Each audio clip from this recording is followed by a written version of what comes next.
இந்த இடம் பார்த்தீங்கன்னா டென்சானியாவில் போஸ்ட் அப்படின்ற ஒரு ஏரியா தான் அது. இந்தியன் டேஸ்ட்டில் நீங்கள் சிக்கன் சாப்பிட்ணுன்னு நினச்சிங்கன்னா இந்த ஏரியாவுக்கு ஈவினிங் ஒரு 6 o'clock மேலே நீங்கள் போனீங்கன்னா இந்த சிக்கன் வந்து நீங்கள் சாப்பிட்லாம். அதுக்கப்புறம் தான் ரோட்டு கடை வந்து நிறையா வரும் இந்த ஏரியாவில். ஹாஃப் பீஸ் எவ்வளோ அப்படின்னு கேட்டிங்கன்னா 12,000 shillings ஆகும். நம்ம இந்தியன் ருப்பியில் வந்து ஒரு 350 400 rupees ஆகும். ஒரு சிக்கன் நீங்கள் சாப்பிட்டாலே வந்து நிறையா சிக்கன் சாப்பிட்ட ஒரு ஃபீல் இருக்கும். நல்லா இந்தியன் டேஸ்ட்டில் வந்து அவங்க செஞ்சு கொடுப்பாங்க. அதேமாதிரி இந்தியன் ஹோட்டல்ஸும் இருக்குது. சௌபாத்தி பார்த்திங்கன்னா வெஜிடேரியன் நீங்கள் வந்து சாப்பிட்ணும். சௌபாத்தி அப்படின்னு ஹோட்டல் இருக்குது.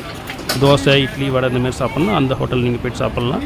பிரியாணி அப்படின்லாம் டேஸ்ட் பண்ணோம் அப்படின்னு நினச்சிங்கன்னா தேசிகானா அப்படின்னு ஒரு ஹோட்டல் இருக்குது. அந்த ஹோட்டல் போனீங்கன்னா நம்ம இந்தியன் பிரியாணியே வந்து நம்ம கொடுப்பாங்க. 6 o'clock மேலே தான் இந்தமாரி ரோட்டு கடை வந்து நிறையவே வரும். ஸோ அந்த டைமில் போனீங்க அப்படின்னா ஸோ நீங்கள் சிக்கன் சாப்பிட்டு வரலாம். அடுத்த ஒரு வீடியோவில் நான் சந்திக்கிறேன். நன்றி.